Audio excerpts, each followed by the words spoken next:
చారిత్రాత్మకమైన Google AI హబ్కు రేపు ఢిల్లీలో అవగాహన ఒప్పందం కుదరబోతా ఉంది. చంద్రబాబు బ్రాండింగ్ అలాగే లోకేష్ నిరంతర కృషితో అతిపెద్ద పెట్టుబడి ఆంధ్రప్రదేశ్కు రానుంది. గూగుల్ రాకతోటి ఏఐ సిటీగా ఆంధ్రప్రదేశ్ అలాగే విశాఖపట్నం రూపాంతరం చెందబోతా ఉంది. మంత్రి లోకేష్ అమెరికా పర్యటనలోనే ఈ సంస్థ ప్రతినిధులతో తొలిసారి చర్చలు జరిగాయి. రాష్ట్రానికి భారీ ఆదాయంతో పాటు యువతకు 1,85,000 ఉద్యోగాలు లభించబోతా ఉన్నాయి. ఈ పూర్తి వివరాలు మనం ఈ వీడియో ద్వారా తెలుసుకునే ప్రయత్నం చేద్దాం. ముఖ్యమంత్రి చంద్రబాబు నాయుడు బ్రాండ్ ఇమేజ్ అలాగే రాష్ట్ర ఐటీ ఎలక్ట్రానిక్స్ శాఖల మంత్రి నారా లోకేష్ నిరంతర కృషితో ఆంధ్రప్రదేశ్ రూపురేఖలు మారబోతా ఉన్నాయి. ఆంధ్రప్రదేశ్ భవిష్యత్తును మలుపు తిప్పే అతిపెద్ద ప్రాజెక్టుకు రేపు న్యూఢిల్లీలో అవగాహన ఒప్పందం కుదరబోతా ఉంది. ఇది ఆంధ్రప్రదేశ్ చరిత్రలో ఒక మైల్ రాయిగా నిలవబోతుందనే చెప్పాలి. భారత ఏఐ శక్తిలో భాగంగా ఆంధ్రప్రదేశ్ ప్రభుత్వం విశాఖపట్నంలో దేశంలోనే తొలి కృత్రిమ మేధస్సు అంటే ఏఐ కేంద్రాన్ని గూగుల్ ఏఐ హబ్గా ఈ పేరుతోటి శ్రీకారం చుట్టబోతా ఉన్నారు. విశాఖలో 10 బిలియన్ అమెరికన్ డాలర్లు అంటే సుమారు 87,250 కోట్ల రూపాయలతోటి Google 1 gigawatt hyperscale data center క్యాంపస్ను ఒకదాన్ని ఏర్పాటు చేయబోతా ఉంది. దీనికి సంబంధించి ఎంఓఈపై రేపు న్యూఢిల్లీలో ముఖ్యమంత్రి చంద్రబాబు అలాగే గూగుల్ ప్రతినిధులు సంతకాలు చేయబోతా ఉన్నారు. ఇది భారతదేశంలో అతిపెద్ద విదేశీ ప్రత్యక్ష పెట్టుబడిగా రికార్డు సృష్టించబోతా ఉంది. న్యూఢిల్లీలో ఉన్నటువంటి మాన్సింగ్ హోటల్లో ఉదయం 10 గంటలకు ముఖ్యమంత్రి చంద్రబాబు నాయుడు అలాగే కేంద్ర సమాచార ప్రసారాల శాఖ మంత్రిగా ఉన్నటువంటి అశ్విని వైష్ణవ్, కేంద్ర ఆర్థిక మంత్రి నిర్మలా సీతారామన్ అలాగే రాష్ట్ర ఐటీ ఎలక్ట్రానిక్స్ శాఖ మంత్రి నారా లోకేష్ సమక్షంలో ఏపీ ప్రభుత్వ ప్రతినిధులు అలాగే గూగుల్ ఉన్నత స్థాయి బృందం ఈ ఎంఓయూపై సంతకాలు చేయబోతా ఉన్నారు. ఆంధ్రప్రదేశ్ను ఏఐ ఆధారిత ఆవిష్కరణలు అలాగే డిజిటల్ ట్రాన్స్ఫర్మేషన్లో దేశంలోనే అగ్రగామిగా నిలపడమే ఈ ఒప్పందం యొక్క ప్రధాన లక్ష్యంగా కనిపిస్తూ ఉంది. రాష్ట్ర ఐటీ ఎలక్ట్రానిక్స్ శాఖ మంత్రిగా ఉన్నటువంటి నారా లోకేష్ అమెరికా పర్యటన సందర్భంగా గత ఏడాది అక్టోబర్ 31వ తారీఖున శాన్ ఫ్రాన్సిస్కోలో ఈ Google cloud CEO Thomas Kurian తోటి ఆయన చర్చలు జరిపారు. ఆ చర్చల సందర్భంగానే ఈ ప్రాజెక్టును ప్రతిపాదించడం జరిగింది. ఆ సమావేశంలో ఆంధ్రప్రదేశ్లో ప్రపంచ స్థాయి ప్రమాణాలతో ఏఐ ఎకో సిస్టమ్ ఏర్పాటు చేయటం మీదే వీళ్ళిద్దరూ కూడా చర్చించడం జరిగింది. ఆ తర్వాత గూగుల్ ప్రతినిధులతోటి పలు దఫాలుగా జరిగినటువంటి చర్చలు కార్యరూపం దాల్చడం, గూగుల్ ఏఐ హబ్ ద్వారా ఆంధ్రప్రదేశ్ రాష్ట్రానికి గూగుల్ సంస్థ పూర్తి ఏఐ సాంకేతిక వేదికను ఆతిథ్యం ఇవ్వగల అవకాశం లభిస్తూ ఉంది. ఇవాళ దీని ద్వారా భారతదేశంలో కృత్రిమ మేధస్సు ఆధారిత అభివృద్ధిలో ఆంధ్రప్రదేశ్ కీలక నాయకత్వం వహించబోతుందని, దానికి గూగుల్ సంస్థ ప్రధానమైనటువంటి భూమిక పోషించబోతుందనేది చాలా స్పష్టంగా అర్థమవుతోంది. ఈ ప్రాజెక్ట్ ద్వారా గూగుల్ సంస్థ రాబోయే 5 ఏళ్లలో 2026 నుంచి 2030 మధ్య సుమారుగా 10 బిలియన్ అమెరికన్ డాలర్ల పెట్టుబడి పెట్టబోతా ఉంది. ఇది ఆసియాలోనే గూగుల్ చేపట్టే అతిపెద్ద ప్రాజెక్టులో ఒకటిగా నిలవబోతా ఉంది.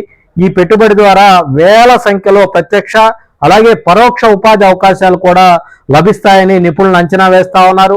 రాష్ట్రంలోని యువత కోసం విస్తృత స్థాయి ఏఐ నైపుణ్య కార్యక్రమాలు కూడా అమలు చేస్తారు. అలాగే ఈ ఏఐ హబ్ ద్వారా విశాఖపట్నానికి మరిన్ని గ్లోబల్ పెట్టుబడులను ఆకర్షించే అవకాశం కూడా ఉంటుంది. తద్వారా టెక్నాలజీ ఇన్నోవేషన్ రంగాల్లో విశాఖ ప్రధాన కేంద్రంగా మారబోతా ఉంది. ప్రపంచ స్థాయి మౌలిక సదుపాయాల కల్పనతో పాటు వ్యాపార అనుకూల విధానాలను అమలు చేయడం ద్వారా ఆంధ్రప్రదేశ్ను జాతీయ స్థాయి ఏఐ ఎక్సలెన్స్ సెంటర్గా కూడా అభివృద్ధి చేయటమే ప్రధాన లక్ష్యంగా ఇవాళ కూటమి ప్రభుత్వం అడుగులు వేస్తా ఉంది.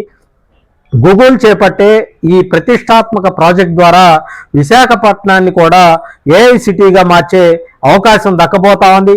విశాఖలో ఏర్పాటు చేసే ఏఐ డేటా సెంటర్ ద్వారా గూగుల్ తన పూర్తి కృత్రిమ మేధ ఏఐ వ్యవస్థను అమలు చేసి భారతదేశంలో ఏఐ ఆధారిత ట్రాన్స్ఫర్మేషన్ను వేగవంతం చేయబోతా ఉంది.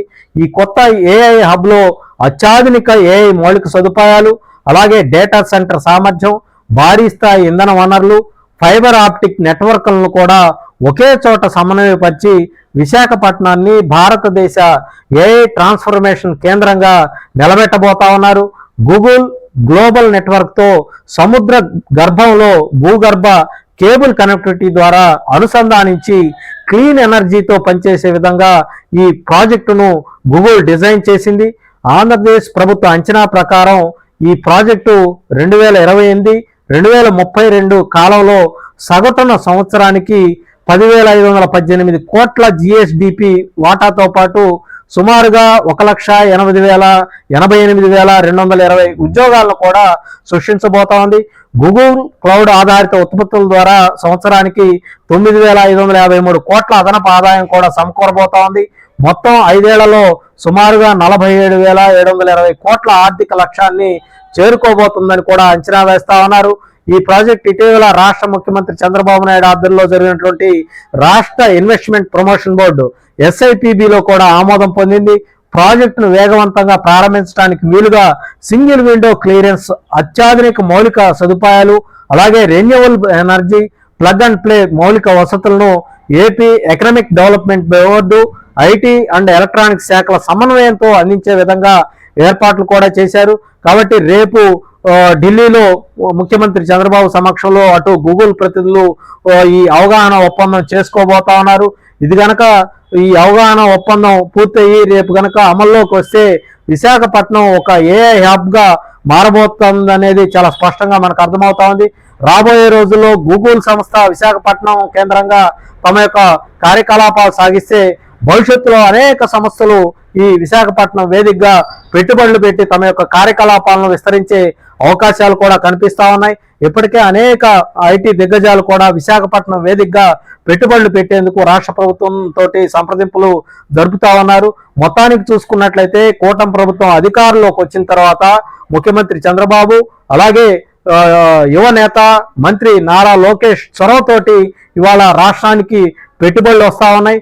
కూటమి ప్రభుత్వం మీద పెట్టుబడిదారులు, పారిశ్రామికవేత్తలు అమితమైనటువంటి విశ్వాసాన్ని కలిగి ఉండి వాళ్ళు ఈ రాష్ట్రంలో పెట్టుబడులు పెట్టేందుకు ముందుకు వస్తున్నటువంటి పరిస్థితి అయితే కనిపిస్తా ఉంది. గత 5 ఏళ్ల కాలంగా మనం చూసుకున్నట్లయితే జగన్మోహన్ రెడ్డి పరిపాలనా కాలంలో ఈ రాష్ట్రంలో పారిశ్రామికవేత్తలకు సరైనటువంటి సదుపాయాలు కల్పించే పరిస్థితి లేకపోవటం, అలాగే ఇక్కడ ఉన్నటువంటి పారిశ్రామికవేత్తల మీద కూడా వేధింపులకు గురి చేయటంతో వాళ్ళంతా కూడా ఇక్కడ నుంచి పరిశ్రమల్ని ఇతర ప్రాంతాలకు తరలించుకుపోయే పరిస్థితి అయితే కనిపించింది.